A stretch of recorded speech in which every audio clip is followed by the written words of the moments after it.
ये जो हमारा ग्रह है ना, ये तो जीवन से भरा पड़ा है, हर कोने में, हर रूप में। पर क्या कभी सोचा है कि जिंदा होने का मतलब क्या होता है असल में? जरा सोचिए, जब हम अपने आसपास नजर दौड़ाते हैं, बर्फीले पहाड़ों से लेकर खौलते हुए गर्म झरनों तक, हमें जिंदगी के ना जाने कितने ही रूप मिलते हैं। सर पर दौड़ते घोड़े, हवा में खिलते फूल, ये सब देखकर हैरानी तो होती ही है। सवाल तो ये बहुत गहरा है। ये सिर्फ एक एहसास नहीं है, इसके पीछे का एक विज्ञान है। तो चलिए आज इसी बड़ी पहेली को सुलझाने की कोशिश करते हैं। देखिए, विज्ञान यहाँ जीवन के क्यों का जवाब नहीं ढूंढ रहा, वो क्या का जवाब ढूंढ रहा है। मतलब वो कौन सी पक्की, देखने लायक निशानियां हैं जो एक जिंदा चीज को एक बेजान चीज से अलग करती हैं। तो चलिए कुछ आम सोच को परखते हैं और देखते हैं कि सच्चाई क्या है। हम सब ने पौधों को बढ़ते देखा है, बच्चों को बड़ा होते देखा है, तो सुनने में तो यही लगता है कि बढ़ना मतलब जिंदा होना है ना, बिल्कुल पक्की निशानी। अब यहीं पर एक बड़ा मजेदार फर्क है। देखिए, जो जिंदा चीजें हैं वो अंदर से बढ़ती हैं, उनकी कोशिकाएं बढ़ती हैं। लेकिन एक पहाड़ या रेत के टीले के बारे में सोचिए, वो भी तो बढ़ते हैं, पर उनका बढ़ना बाहर से चीजें जमा होने की वजह से होता है। ये असली अंदरूनी ग्रोथ नहीं है। तो मतलब साफ है, ग्रोथ यानी बढ़ना जिंदगी का एक हिस्सा तो है, पर सिर्फ इसके दम पर हम किसी चीज को जिंदा नहीं कह सकते। ये कोई अनोखा गुण नहीं है। अच्छा, चलो बढ़ना तो नहीं, पर रिप्रोडक्शन का क्या? अगर कोई चीज अपने जैसी और चीजें बना सकती है, तब तो वो पक्का जिंदा होगी। ये तो काफी मजबूत बात लगती है ना?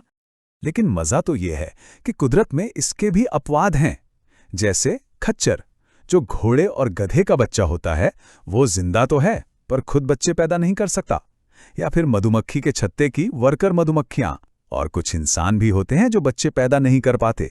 ये सब के सब बिना किसी शक के जिंदा हैं। तो सवाल उठता है, अगर बढ़ना और बच्चे पैदा करना पक्की निशानी नहीं है तो फिर क्या है? विज्ञान हमें 3 असली संकेत देता है। पहला है मेटाबॉलिज्म, यानी उपापचय। आसान भाषा में ये शरीर का इंजन है जो खाने को ताकत में बदलता है। दूसरा है सेल्यूलर ऑर्गेनाइजेशन, यानी कोशिकीय संगठन।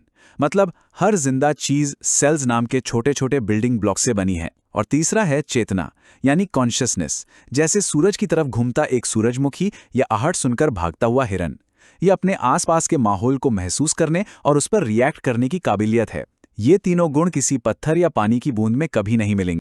तो ठीक है, अब हमें ये तो पता चल गया कि जिंदगी क्या है, पर अगली चुनौती है इसकी जबरदस्त वैरायटी को समझना। जरा इस नंबर पर एक नजर डालिए। 17 लाख से 18 लाख, ये हमारे ग्रह पर आज तक पहचानी गई प्रजातियों यानी स्पीशीज की संख्या है। सच में ये एक हैरान कर देने वाला आंकड़ा है। और ये कोई अंदाजा नहीं है, नहीं, ये उन प्रजातियों की संख्या है जिन्हें नाम दिया जा चुका है, जिनके बारे में हम जानते हैं। और कमाल की बात यह है कि ये गिनती रुक नहीं रही, हम लगातार नई नई प्रजातियों खोजते जा रहे हैं। अब इतनी सारी वैरायटी, ये तो एक बहुत बड़ी मुश्किल खड़ी कर देती है। अगर हर साइंटिस्ट हर जीव को अपना अलग अलग नाम देने लगे तो बहुत कंफ्यूजन हो जाएगा। हमें एक सिस्टम की, एक तरीके की जरूरत है। और बस यहीं पर साइंस का कमाल देखने को मिलता है। इस पूरी उलझन को सुलझाने के लिए एक बड़ा शानदार सिस्टम बनाया गया। इस सिस्टम को कहते हैं बाइनोमियल नॉमेनक्लेचर, आसान भाषा में 2 नाम वाला सिस्टम। ये पक्का करता है कि दुनिया में कहीं भी एक साइंटिफिक नाम का मतलब सिर्फ और सिर्फ एक ही स्पीशीज हो, कोई कंफ्यूजन नहीं। इसको समझने के लिए चलिए हम सबके प्यारे आम का उदाहरण लेते हैं, जिसका साइंटिफिक नाम है मैंजीफेरा इंडिका। पहला शब्द मैंजीफेरा उसके जीनस यानी वंश का नाम है। दूसरा इंडिका उसकी स्पीशीज यानी जाति का। एक बात पर गौर कीजिए, जीनस का नाम हमेशा कैपिटल लेटर से शुरू होता है और स्पीशीज का स्मॉल लेटर से, और दोनों को तिरछा यानी इटैलिक्स में लिखा जाता है। ये आसान सा सिस्टम पूरी दुनिया में काम करता है। अब देखिए, नाम रखना तो बस पहला स्टेप था। इसके बाद इन सारे जीवों को एक बड़े सिस्टम में जमाना भी तो है। सोचिए, हम एक जैसे दिखने वाले या एक जैसी आदत वाले जीवों को एक ग्रुप में डालते हैं, फिर उन ग्रुप्स को और बड़े ग्रुप्स में। ये एक सीढ़ी की तरह है जिसमें एक के अंदर एक डब्बे रखे हों। ये सीढ़ी शुरू होती है सबसे छोटे, सबसे खास लेवल से, स्पीशीज यानी जाति से। फिर ऊपर जाते हुए आता है genus, family, order, class, phylum और सबसे ऊपर किंगडम। जैसे जैसे हम इस सीढ़ी पर ऊपर चढ़ते हैं, ग्रुप बड़े होते जाते हैं और उनमें शामिल जीवों की समानताएं कम होती जाती हैं। चलिए अब देखते हैं कि ये सिस्टम असल में काम कैसे करता है। इंसान, घरेलू मक्खी, आम और गेहूं, ये सब इस सिस्टम में कैसे फिट होते हैं? जरा देखिए, इंसान और मक्खी कितने अलग अलग फाइलम में हैं, लेकिन वहीं आम और गेहूं दोनों पौधे हैं तो एक ही डिवीजन में आ गए, एंजियोस्पर्मी। ये सिस्टम सही मायनों में जिंदगी के रिश्तों का एक नक्शा बना देता है। और आखिर में ये सब हमें एक बहुत ही गहरी सच्चाई तक ले आता है।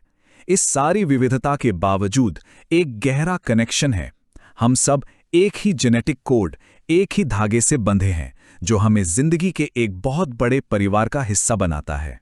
तो अगली बार जब कोई पौधा दिखे या कोई जानवर नजर आए, तो ये जरूर याद रखिएगा कि हम सब एक ही कहानी का हिस्सा है। ये जानने के बाद क्या दुनिया को देखने का हमारा नजरिया कुछ बदलता है? ये सोचने